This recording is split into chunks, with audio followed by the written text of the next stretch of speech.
kembali. Okey, kawan-kawan semua, tadi kita ada berbincang tentang kita sebagai seorang pelayan ataupun pastor, kita mesti fasih ya mengajar. Betul tak? Tadi saya kata mengajar. Ya, Timotius 3:2 ada mengatakan kita mesti berusaha untuk mengajar dengan benar. Efesus 4:14 juga mengatakan begini. Dan kita nampak Yesus mengajar dengan otoritas dalam berwibawa di Yohanes 3:2. Nikodemus datang pada Yesus dan Nikodemus mengenali Yesus sebagai seorang yang mengajar berwibawa. Okey.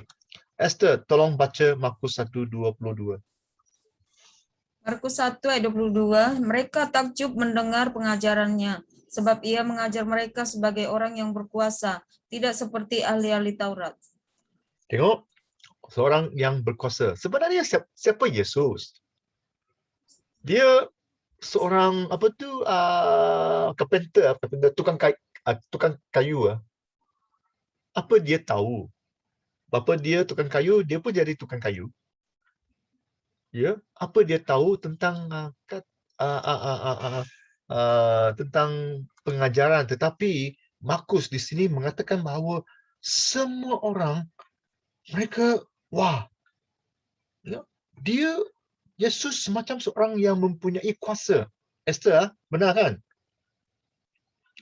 Tadi Esther baca mengatakan bahawa mereka pun nampak Yesus. Dia mengajar seperti seorang yang mempunyai kuasa. Orang tahu. Kawan, saya nak beritahu kamu semua, orang tahu. Orang tahu adakah kita bersedia tak untuk berkhotbah atau mengajar. Orang tahu. Tak boleh tipu orang. Yesus, dia mengajar dengan penuh kuasa. Alright? Dan sebenarnya mengajar ialah sebahagian pelayanan Yesus. Oleh itu kita sebagai tengok dulu Markus 10:1 Johnny boleh tolong baca.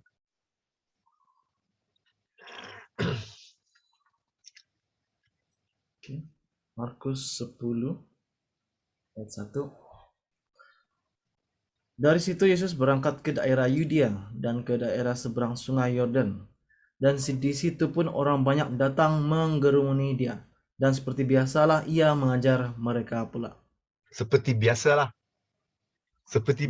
Yesus mengajar mereka. Maksudnya setiap kali orang berkumpul dengan Yesus, Yesus mengajar.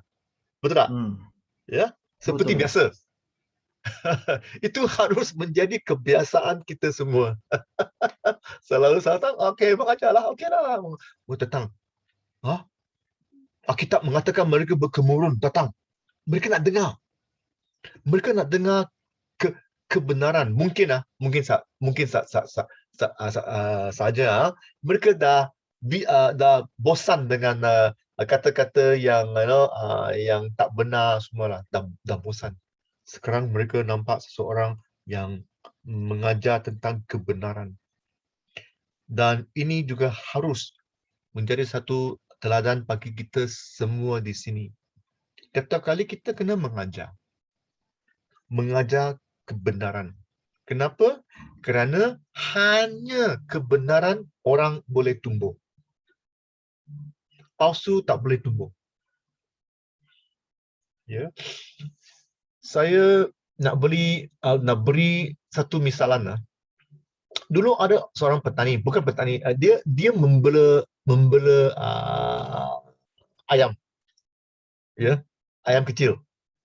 Sampai besar, lepas tu dia jual ke, sembelih ke apa. Biasanya memang dia bagi makan makanan ayam lah. Chicken feed kata. Dan satu hari dia perasan makanan ayam itu dia campur dengan habuk kayu. Ya, habuk kayu. Dan ayam makan juga. Makan-makan. Dia perasan ayam itu tak mati, masih hidup. Walaupun makanan ayam itu tercampur habuk kayu, tapi ayam masih boleh hidup. Mungkin habuk ayam boleh makan habuk kayu lah. Dia pun campur lebih lah. 30% habuk kayu, 70% makanan ayam. Masih hidup. Okey, no problem. 50% dia masih hidup. Lama kelamaan ayam dia mati. Ya. Ayam dia mati lama kelamaan. Perlahan-perlahan. Ya. Apa saya nak beritahu di sini? Ada kalanya kita ingatkan, bolehlah jemaat-jemaat takkan matilah, kita senang lenang lah. Tak pedulilah. You know? Buat cincai-cincai buatlah. Lama kelamaan jemaat akan mati. Kerana mereka tidak mempunyai kebenaran. They don't have the truth. Oleh itu kita sebagai pelayan, kita mesti memberi mereka kebenaran. Mereka suka tak suka, kita memberi mereka kebenaran. Apakah kebenaran? Ada kalanya ia untuk encourage ya. Apa itu encourage ya? Joseph, boleh tolong saya? Encourage ya. Encourage. Apa itu encourage? Ada kalanya mendorong. Ada kalanya kita mendorong mereka. Ada kalanya kita membetulkan apa yang salah. Correction. Ada kalanya jemaat-jemaat mereka tidak gembira. Selalu kata saya membuat dosa. Wah. Ya. Tapi untuk mereka tumbuh, kan? Ya. Itu harus menjadi ajaran, kebiasaan kita. Dan mengajar itu hidup gereja awal lah dulu. Ya. Mari kita tengok kisah. Ya, kisah 20-20. Joseph, boleh tolong kita baca di sini? Kisah Rasul-Rasul 20-20.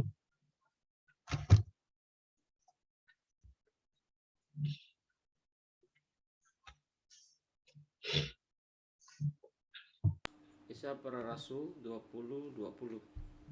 Sungguh pun demikian, aku tidak pernah melalaikan apa yang berguna bagi kamu. Semua aku berikan dan kuajarkan kepada kamu, baik di muka umum maupun perkumpulan di rumah kamu. Tengok, ya, Paulus mengatakan dia selalu mengajar, maupun di tempat umum ataupun di rumah-rumah. Rumah-rumah ini semacam kita lah, komsel lah. Ya, ada di gereja kamu semua ada komsel lah. Kan? Rumah mengajar mereka. Ya. Mesti ingat apa yang kita ajar itu sila ajar kebenaran. Ya, ajar kebenaran. Mengajar supaya jemaat-jemaat akan tumbuh. Okay? Alright, ada apa-apa soalan? Kalau tak ada soalan, tolong tulis ini, ya.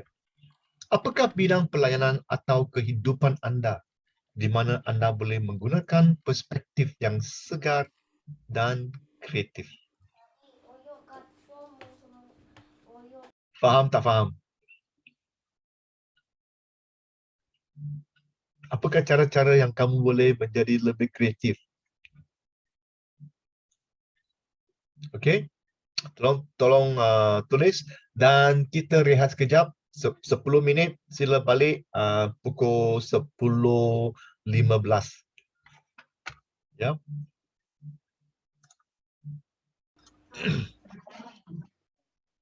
Okey, kita sekarang nak tengok apakah tujuan mengajar. Kalau saya nak tanya kamu semua, kenapa kamu mengajar? Kenapa? Boleh beritahu tak? Kenapa kamu mengajar? Kenapa kamu berkhutbah? Saluji, kenapa?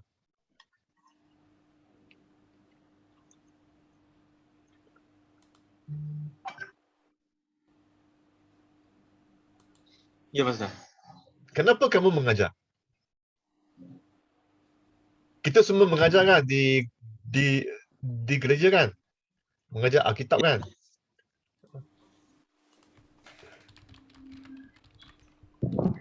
Kenapa?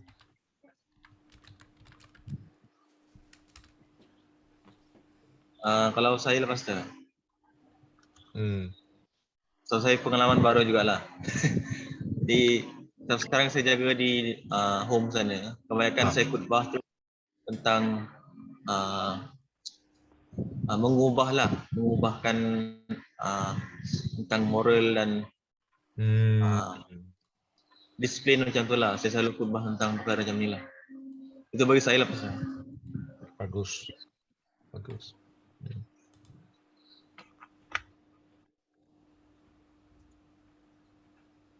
Lagi siapa?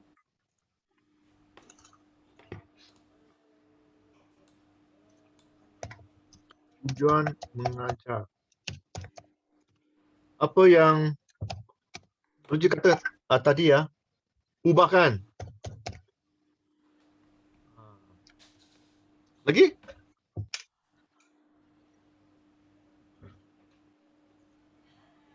Transfer knowledge. Transfer. Bagus.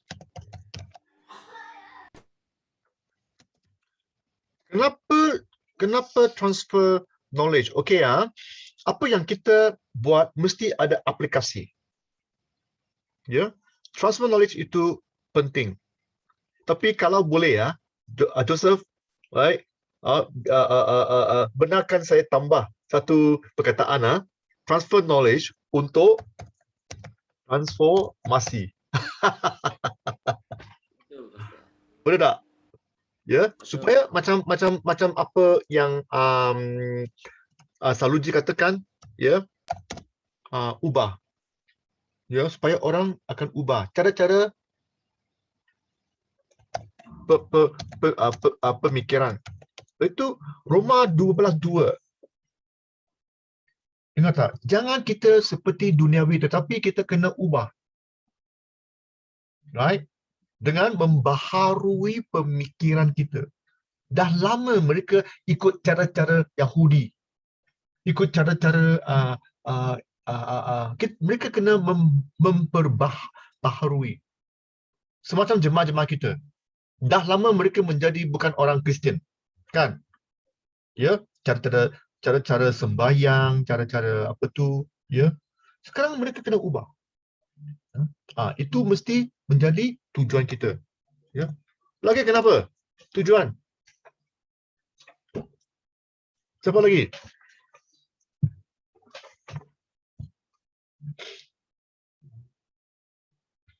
Mungkin mereka kena lebih fasih, ya, dengan ayat-ayat Tuhan, ya, kerana ayat-ayat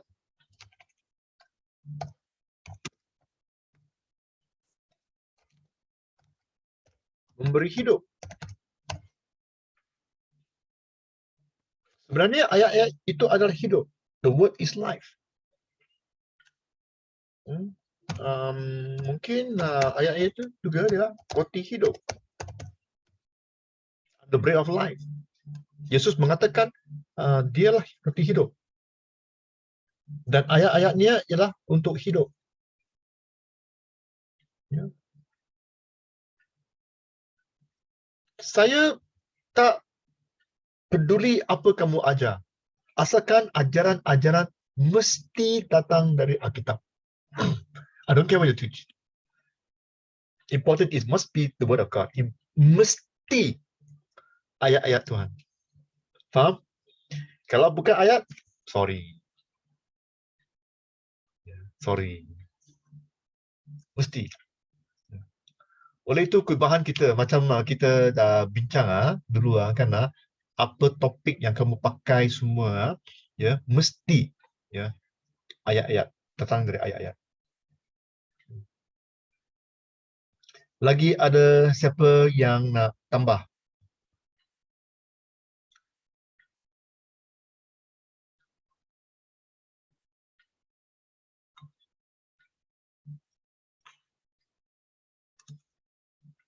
Okey kita tengok. Okey, kamu semua nampak tak? Nampak? Tujuan mengajar. Ada. Kalau ada tolong thumbs up ya. Ya, Okey, tujuan mengajar. Presenter view, Pastor. Hah? Your display dia ada 2 screen. Ini display presenter view. Mungkinlah saya kena buka.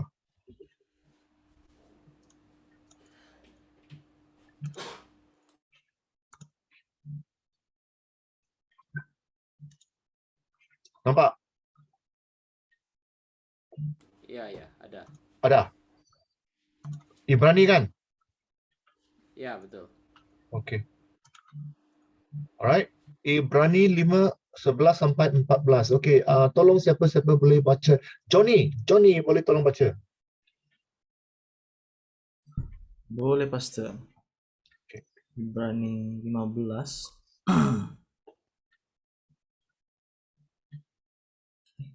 Ibrani 5 ayat 11 hingga 14. Ibrani 5, tentang hal itu banyak yang harus kami katakan, tapi yang sukar untuk dijelaskan. Karena kamu telah lamban dalam hal mendengarkan. Sekalipun kamu ditinjau dari sudut waktu, sudah seharusnya menjadi pengajar, kamu masih perlu lagi diajarkan asas-asas pokok dari penyataan Allah. Dan kamu masih memerlukan susu, bukan makanan keras. Sebab barang siapa masih memerlukan susu, ia tidak memahami ajaran tentang kebenaran, sebab ia adalah anak kecil. Tapi makanan keras adalah untuk orang-orang dewasa yang karena mempunyai panca indera yang terlatih untuk membedakan yang baik daripada yang jahat. Dan firman Tuhan. Ada kalanya Paulus memperli mereka lah. Sekarang kamu minum susu ke ataupun makanan keras? Halo, kalau di sini kamu semua ada yang sudah kahwin macam Joseph dah kahwin, Esther sudah kahwin, Johnny belum kahwin lagi, tak tahu bila dia nak kahwin. Tengok, Saluji sudah kahwin. Kita kita sini dewasa. Ya, macam John Yeremia yang ambil nasi untuk John kan. Kalau hari Yeremia tanya John, John, nak makan apa? Tak payahlah, bagi saya susu lah. Apalah susu? Bagi susu. Sekarang saya ada cucu bayi. Ya, bangun saja menangis nak susu. Biasa kan? Kalau sekarang John beritahu Yeremia, saya nak susu lah. Something wrong lah, ada masalah kan? Yeremia, kalau elok susu tu taruh dalam botol susu lagi elok lah. Jangan bagi saya cawan. Ini budak kalau John cakap begini dia ada mental, sakit mental kan? Betul tak? Ya. Sebenarnya kalau kita minum susu, kita boleh tumbuh juga. Boleh. Kerana susu ada protein, ada khasiat. Kalau tidak, bayi-bayi macam mana tumbuh? Kan? Boleh kan? Ya, tapi tak cukup. Sekarang kita dah dewasa, kita makan makanan yang lebih keras. Ya, yang berlainan. Saya tak nak kata mana yang elok, yang tak elok lah, tapi berlainan. Biasa untuk orang dewasa. You know? So, Paulus semacam perli mereka. Oh, sekarang kamu semua masih minum susu lah. Kan? You know? Wah. Kenapa? Kerana kelakuan kamu semua kebudak-budakan. Ya. Kenapa di BCM kita mengajar ajaran kasar, yang kuat, yang susah untuk ditelan kerana kamu sudah dewasa. Ya? Kerana kamu semua sudah matang. Bukan lagi bayi-bayi dalam jemaat-jemaat. Jemaat-jemaat puji Tuhan. Mari saya berdoa untuk kamu semua. Minum susu. Macam cucu saya, aduh jangan nangis. Halo baby, jangan nangis. Sekarang dah dewasa, Esther. Nangis lagi. Nangis lagi, saya tempel. Diam, jangan nangis. Nanti saya... Kalau saya, Esther jangan nangis. Tak apa, saya bagi minum susu. Saya bagi Coca-Cola. Maksudnya apa? Maksudnya Esther belum tumbuh. Kan? Belum tumbuh. Ya. Apabila kita tumbuh, kita makan makanan yang berlainan. Oleh itu, ada kalanya kita mengajar, kita mengajar dengan kata-kata, bukanlah kesat dia, tapi yang kuat. Yang ada kalanya susah untuk ditelan. Ya. Yesus sama juga. Yesus sama juga. Satu masa, banyak kali apabila Yesus mengajar, ramai orang mengatakan bahawa kata-kata kamu ini susah untuk ditelan. Tak boleh. Nikodemus sama juga. Yesus memberitahu dia bahawa kamu harus mempunyai kelahiran baru. Betul? Nikodemus. Yohanes 3. Nikodemus pun kata, "Halo kawan, saya sudah berumur." Agak-agak Nikodemus pun sudah berumur 50 sampai 60 tahun lah. Ya. Nikodemus, dia bukan orang muda, ya. Oleh itu Nikodemus pun beritahu Yesus, "Halo kawan, saya sudah berumur. Kamu hendak saya balik perut mak saya ya? Melahirkan saya." Ya. Apa maksud Yesus ialah tentang minda. Penukaran minda. Ya. Bukannya senang. Mengubah sesuatu. Selalu ubah benar, ya. Tapi ubah sesuatu bukannya senang. Kamu semua juga, ya, untuk mengubah sesuatu bukannya senang. Mari kita cuba kita main satu permainan. Tengok, okey. Boleh tak? Okey, kamu semua, biar saya tengok tangan kamu semua. 2 tangan. Ambil 2 tangan. Nampak? Okey, sekarang gabungkan tangan kamu. Pap, cepat. Okey. Biar saya tengok ibu jari kanan di luar ke ataupun ibu jari kiri di luar. Siapa? Boleh pilih saya. Ibu jari kanan ke kiri? Buka mic. Kiri, Pastor. Kiri. Kiri. Kiri. Kiri. Siapa kanan?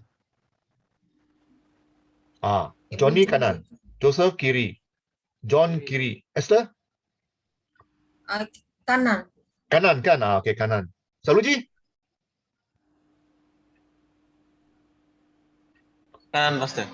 Kanan juga. Okey, tengok ada orang yang kanan, ada orang yang kiri kan? Kamu faham apa saya kata? Okey, sekarang buat lagi sekali.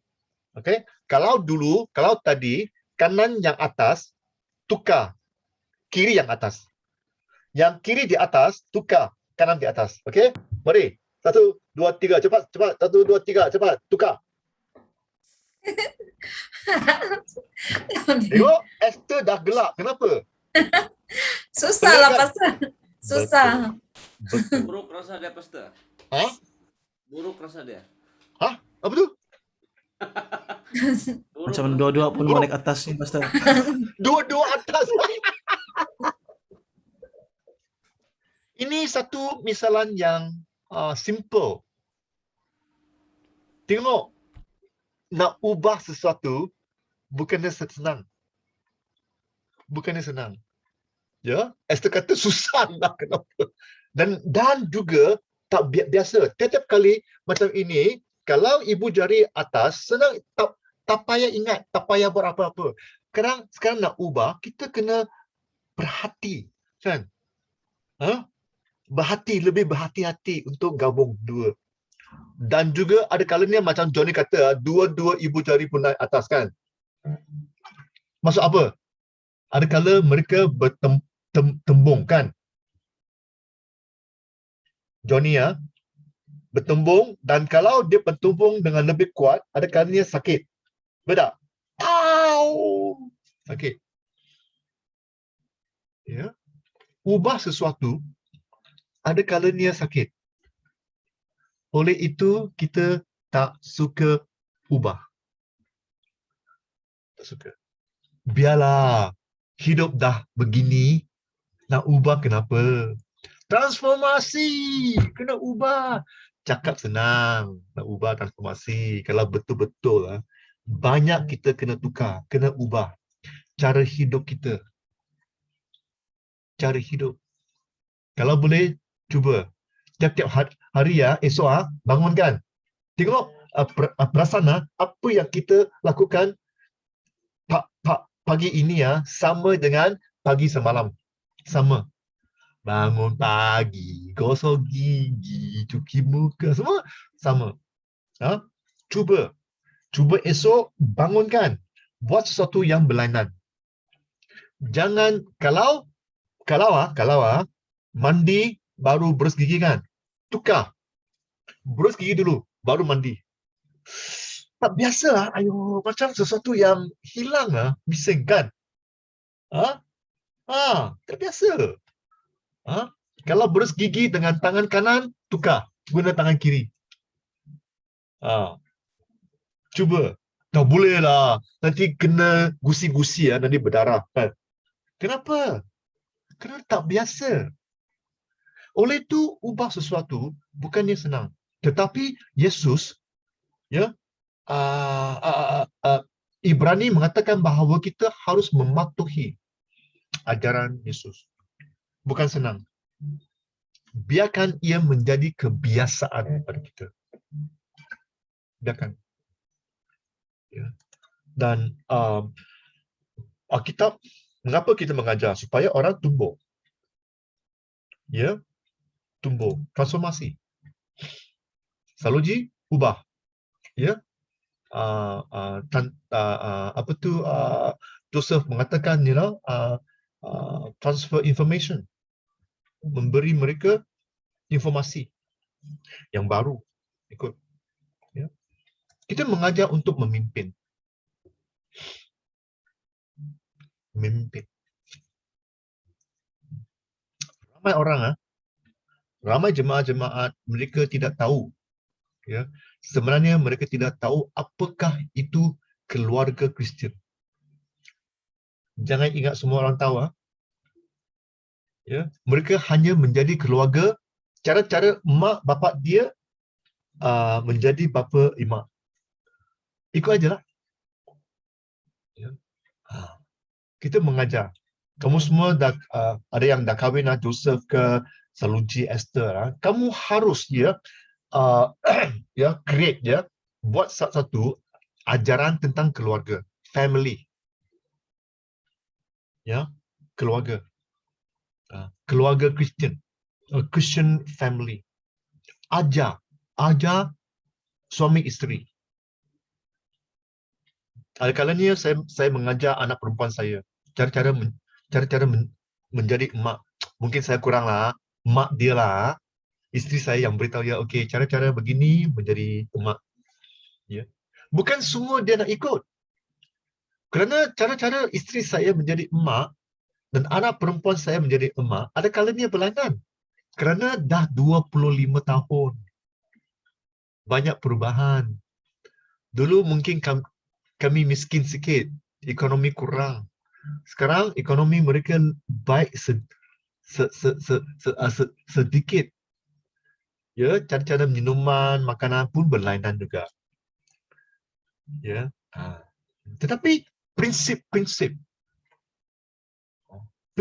itu mesti ada. Oleh itu penting.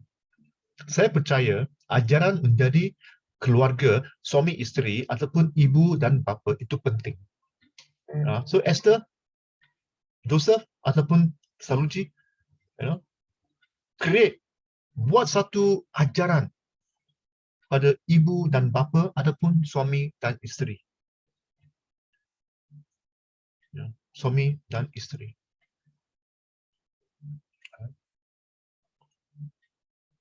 Okey? Ada apa-apa soalan? Right. Ada? Tengok ni. Okey. Kita tengok keadaan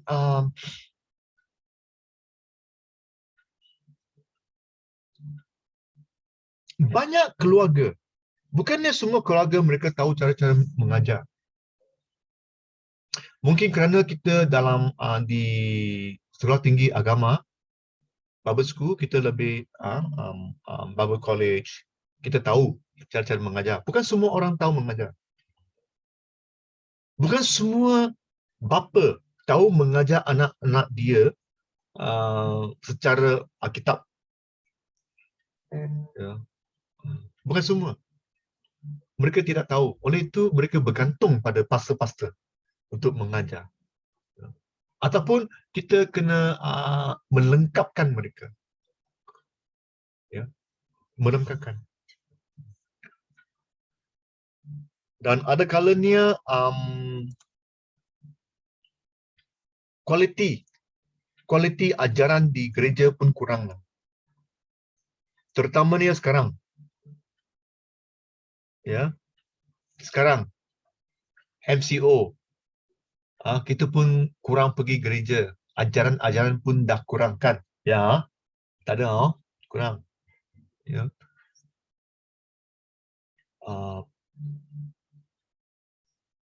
Kita perlulah. Ya, kita perlu mempunyai satu ajaran yang lebih baik. Mengajar. Dan keluarga, mereka harus ingat, mereka tidak boleh hanya bergantung pada gereja untuk mengajar anak-anak mereka.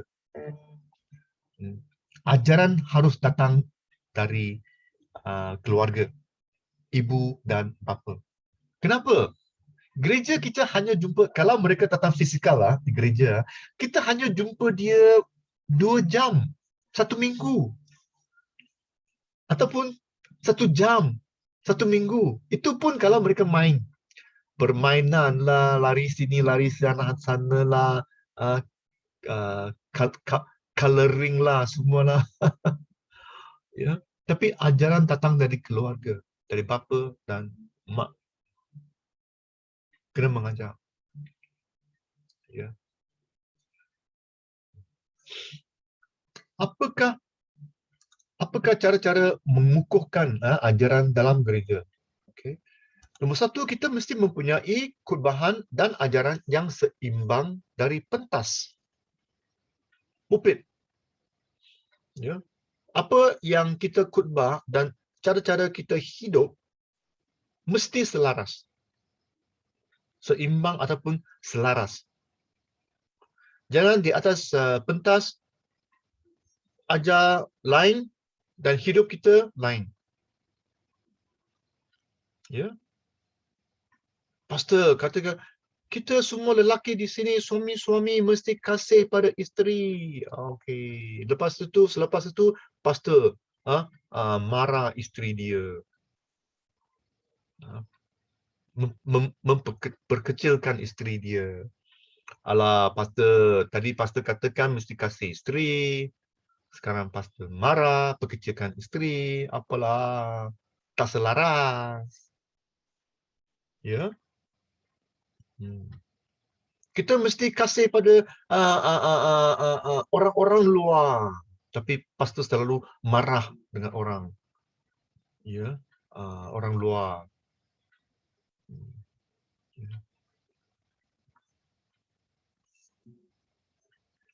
Mesti kena jaga. Nombor 2, kita mesti melengkapkan para pemimpin gereja dan ketua rumah bapa untuk melakukan tugas mereka untuk mendidik di rumah. Kita harus selalu mengajar. Ya, mengajar. Maaf kalau saya salah katakan, kerana kamu semua di pendalaman, asli ke manakah, exposure, cara-cara melihat, kerana dah lama ya, tidak mempunyai pengaruh Kristian. Ya, oleh itu ketua-ketua ataupun bapa-bapa mereka kurang faham, mereka tidak tahu cara-cara untuk menjadi bapa Kristian. Ya, tak tahu. Kecuali mereka ada sesuatu mereka boleh ikut menjadi pastor. Menjadi bapa. Faham ah? Okey. Dan nombor 3, okey, biarkan pelayanan dan mengajar menjadi kuat di dalam gereja supaya dapat menyokong dan saling melengkapi aktiviti lain. Gereja mesti. Joseph, tadi siapa itu? Anak ah? Tak apa.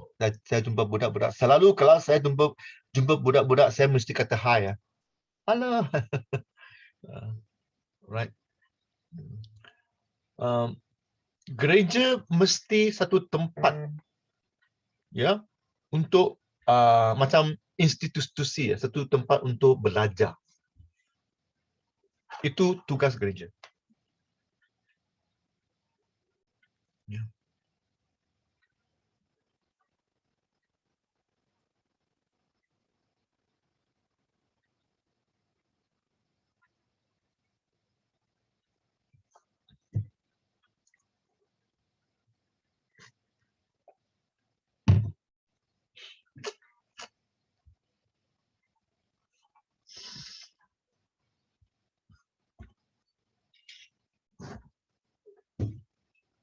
Okay. Alright, ada apa persoalan? Ada, ha? Okay, kita tengok tentang pemuridan.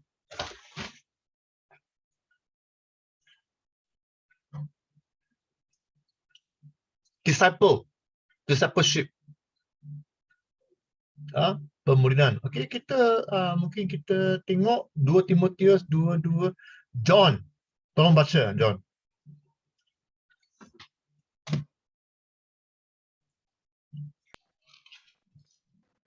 2 Timotius 2 ayat 2. Segala yang telah kau dengar daripadaku di hadapan saksi yang ramai, sampaikan kepada orang setia yang dapat mengajarkannya kepada orang lain pula. Ya, kita mengajar. Joseph, tadi mana anak perempuan? Saya nak kata hi lah. Tiada anak perempuan, Pastor. Anak lelaki saja. Sorry. Mana dia? Selalu kalau saya nampak budak-budak, saya nak kata hi. Mana dia? Hi. Ada di luar. Santai. Jangan sorok-sorok lah. Tengok muka dulu, tengok muka. Saya hi. Ya, okay, hi. Halo, apa kabar? Baik. Kami sini dari Semenanjung, kamu dekat Sabah. Ya. Okay. Umur berapa? 7 ah? 7 tahun, 7. 7 ah. Bagus. Ya. Okay. Kita dah baca 2 Timotius 2:2 mengatakan bahawa apa yang kita belajar kita boleh ajar. Ini ialah satu cara pemuridan. Ya, discipleship. Ya. Apa yang kamu belajar jangan simpan. Ya. Di sini apa yang saya ajar, saya harap terutamanya dalam pelayanan pastoral, ya, supaya kamu boleh membentuk satu ajaran, satu sistem, struktur. Sekarang saya baru selesai buat satu ajaran untuk orang-orang Kristen baru. Ya, orang Kristen baru. Nombor 1 ialah asas. Ajaran asas. Basic. Bible study. Lepas tu minda. Penukaran minda. Roma 12, 1 dan 2. Ya. Lepas itu belajar tentang karakter Kristen. Ya. Terutamanya buah-buah Roh Kudus. Ya. 3 dan lagi 1, 4 itu menjadi asas ajaran ataupun asas seorang Kristian yang baru. Ya, oleh itu kita dalam gereja kita perlu mempunyai ajaran-ajaran begini supaya mereka boleh tumbuh. Lepas itu terpulang pada mereka. Asas kita kena beri pada mereka. Dan pemuridan bermula di penginjilan. Apabila seseorang menjadi Kristian, ya, menjadi Kristian, mereka terus, ya, dalam penginjilan, evangelism, ya. Okay. Pemuridan ialah untuk mengasuh, membimbing. Mari kita tengok kisah 6:4. Okey. Siapa boleh tolong baca? Esther boleh baca tak?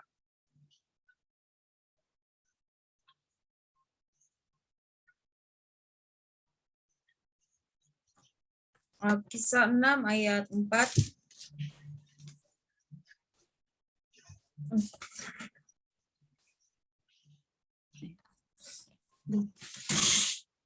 Kisah 6 ayat 4. Dan supaya kami sendiri dapat memusatkan pikiran dalam doa dan pelayanan firman. Pelayanan firman. Mereka menggunakan banyak firman. Alright. Joseph, boleh tolong baca tak? Kisah 8:4.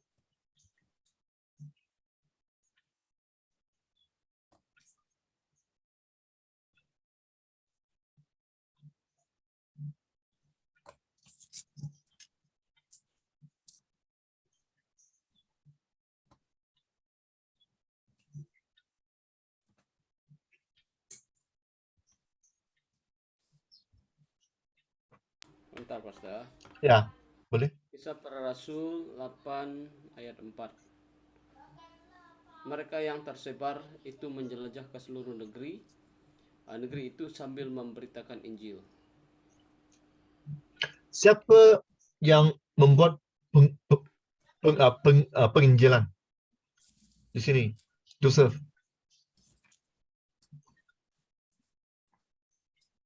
Filipus, Siapa? Mereka yang tersebarkan. ya, Tiap-tiap Kristian. Bukan hanya pastor. Bukan hanya penginjil, bukan hanya, tapi setiap Kristian. Ya, mereka membuat penginjilan. Benar? Alright? Oleh itu kita harus mengasuh dan kita harus mengajar mereka cara-cara untuk membuat penginjilan. Ya. Ramai orang tak tahu kan? Ataupun mereka takut. Ya, saya tak fasih lah, saya tak tahu cara-cara membuat penginjilan lah. Ya. Oleh itu gereja harus mengajar, ya, cara-cara untuk membuat penginjilan. Nombor satu ialah memang kita membuat penginjilan menggunakan Alkitab. Nombor dua, penginjilan itu kita berkongsi tentang pengalaman kita.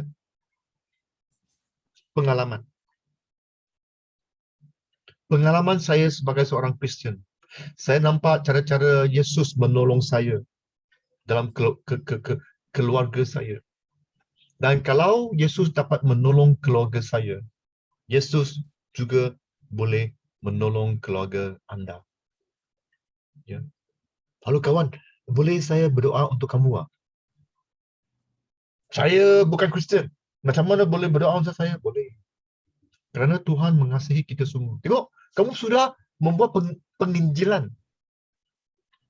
Tanpa mengatakan, okey, kamu Tuhan kasih pada kita semua berdosa.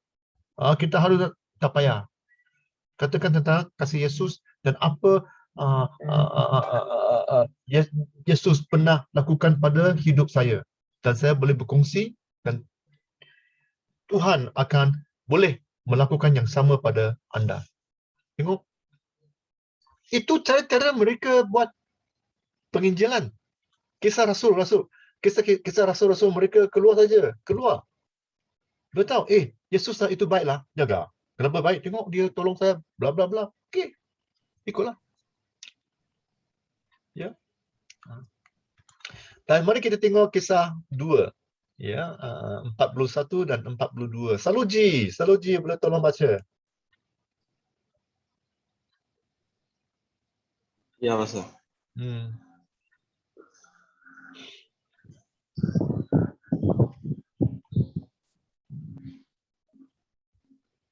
Kemudian semua orang yang menerima kata-katanya dengan rela hati dibaptiskan.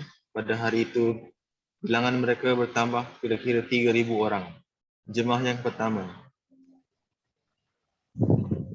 Mereka berpegang teguh pada pengajaran para rasul dan pada persaudaraan, pembahagian roti dan doa.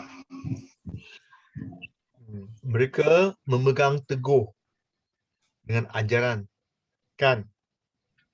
Memegang saja, ikut saja, ikut ajaran dan kumpulan mereka berkembang. Kalau kita nak tengok gereja kita berkembang, apa yang kita lakukan itu berkembang, kita harus berpegang teguh pada ajaran-ajaran Alkitab. Amen. Amen. Itu penting. Itu satu-satunya. Ya, satu-satunya. Dan juga pemuridan itu ialah untuk melayan. Kita mesti, jemaat-jemaat mesti mengetahui sesuatu tentang Injil, Alkitab, Gospel, Injil. Kalau tidak, kita keluar, marilah ajari Kristian lah. Kenapa? Tak tahulah. Siapa Yesus? Tak tahulah. Macam mana nak buat penginjilan? Ya, kita harus mengajar jemaat-jemaat siapakah Yesus. Apabila orang tanya kita, ya, siapakah Yesus, kita tahu cara-cara menjawab. Siapa Yesus? Tak tahulah. Yesus Muhammad kah? Mungkinlah. Alamak, macam mana buat penginjilan? Kan? Ya.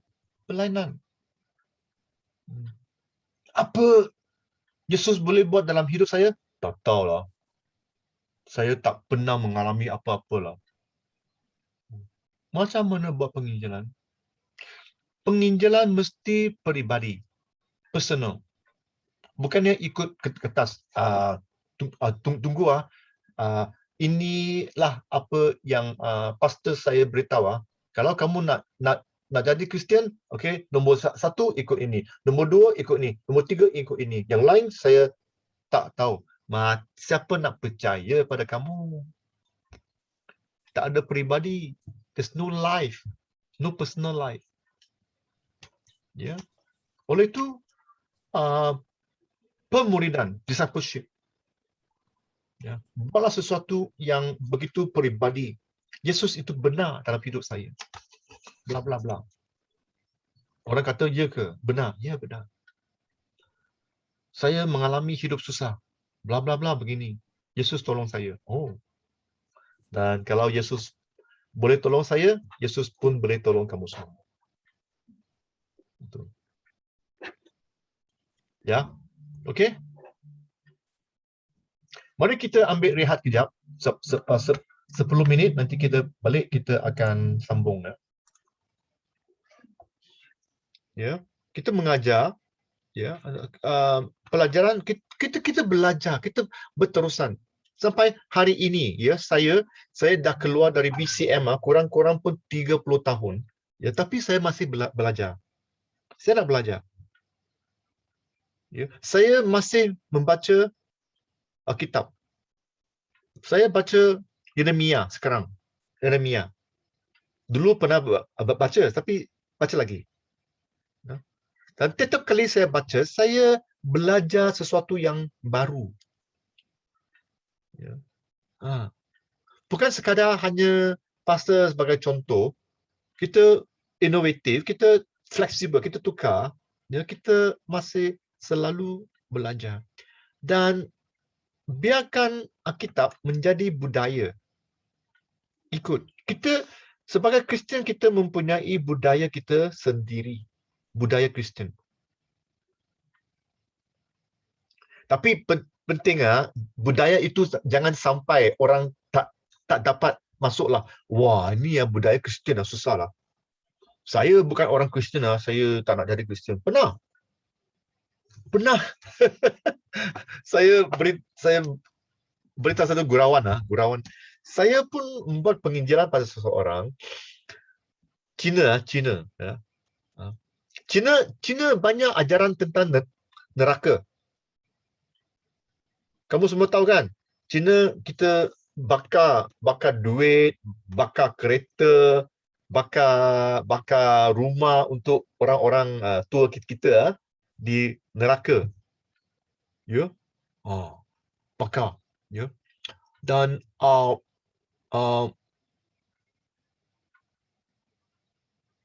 saya membuat penginjilan pada dia. Dia kata, saya tak boleh jadi Kristian Saya kata, kenapa? Dia kata, saya tak cukup suci. I'm not holy enough. Tak cukup baik. Saya masih suka judi. Saya masih minum arak semua. Lantas, dia kata, tapi syurga tak ada tempat judi. Tak ada orang mabuk, tak ada arak, tak ada apa-apa. Neraka lain. Neraka ada orang judi, ada orang mabuk semua. Ramai orang mempunyai ajaran salah tentang neraka dan syurga. Tapi dia kata begitu. Maksudnya dia katakan budaya Kristian susahlah. Saya masuk gereja, saya tak senonoh lah. Tak boleh begini, tak boleh begitu. Ada banyak kali dalam gereja kita mempunyai budaya orang bukan Kristian, mereka susah nak masuk. Ya. Kita tak mengalu, ada kalanya cara-cara, bukannya kita tidak mengalu-alukan mereka, tapi cara-cara kita berbahasa, cara-cara kita membuat sampai orang susah nak masuk. Kristian ini kita kena berhati-hati. Halo kawan, friend. Jangan ingatkan orang bukan Kristian tahu cara-cara menjadi Kristian. Don't expect them to know how to behave like a Christian. Mereka tak tahu, mereka bukan orang Kristian. Ya, macam mana? Masuk gereja ini tak boleh, itu tak boleh, semua tak boleh. Ayo, saya pun tak nak masuk Kristian Ya. Cara hidup kita macam tak mengalu-alukan mereka. Faham Ya. Oleh itu kita welcome. Saya bukan katakan gereja mesti ada jual arak. Ya, kedai judi. 4 nombor ekor. Bukan itu bukan apa yang saya katakan ya. Tapi gereja mesti tempat yang apabila orang masuk mereka senang. Mereka okey. Ya. Senang. Ya. Kita kena berhati-hati. Biarkan satu budaya yang kita boleh kita boleh attract menarik perhatian orang-orang bukan Kristian. Tetapi mesti mengikut Alkitab. Satu budaya yang ikut Alkitab dan juga dapat menarik perhatian orang bukan Kristian. Itu menjadi satu kepimpinan yang baik. Bukannya senang. Bersenang. Ya. Cara-cara saya menjadi seorang pastor di Kuala Lumpur mungkin saja mungkin berlainan daripada cara-cara kamu menjadi pastor di tempat-tempat kamu. Berlainan. Ya. Oleh itu kita selalu kena berdoa. Apakah cara-cara saya boleh membuat penginjilan untuk orang-orang saya? Ya. Dan juga Yesus pernah katakan, Matius 28:19, Yesus katakan, keluarlah, pergi, kan? Pergi dan buat penginjilan. Betul? Betul lah. Yesus tak kata, biarkan orang datang ke gereja. Dia tak kata begitu. Dia kata keluar. Go and evangelize. Dia tak kata come. Banyak kali di gereja kita memanggil orang datang, come, welcome, selamat datang. Orang tak nak datang. Kita sebagai orang Kristian, kita kena keluar. Oleh itu kerja-kerja kita, jemaat-jemaat, kamu semua sebagai pemimpin dan juga pastor, kita kena mengajar jemaat-jemaat. Kita kena beritahu mereka, marilah kita keluar. Kita keluar dan buat penginjilan. Apakah cara-cara membuat penginjilan? Nombor 1, beritahu orang pengalaman kita. Nombor 2, berdoalah pada orang. Ya. Itu cara-cara membuat penginjilan. Doa pada orang, dengar keluhan mereka, dengar kesusahan mereka. Selepas tu, boleh tak kawan, mungkin saya tak ada jawapan. Tetapi saya boleh berdoa untuk kamu. Boleh tak? Apabila kita berdoa, kita sebenarnya memberkati orang-orang. Ya. Itulah tujuan Tuhan. Okay. Soalan? Ada siapa nak tanya soalan? Kalau tak ada Joseph, kalau tak ada soalan, kita akan surai habis kelas untuk hari ini. Okey. Joseph, ada soalan? Tidak, Pastor. Hah? Tidak. Okey ya? Oke. Okey, ada siapa? Ada soalan? Tak ada ya? Okey, kalau tak ada, kita habis kelas untuk hari ini. Lain minggu kita akan berbincang tentang pastor sebagai seorang gembala. Ya, alright. Gembala. Okey. Bye-bye. Thank you very much. Bye, Pastor. Bye semua. Bye. Thank you, Pastor. Yeah, Thank you so much. thank you.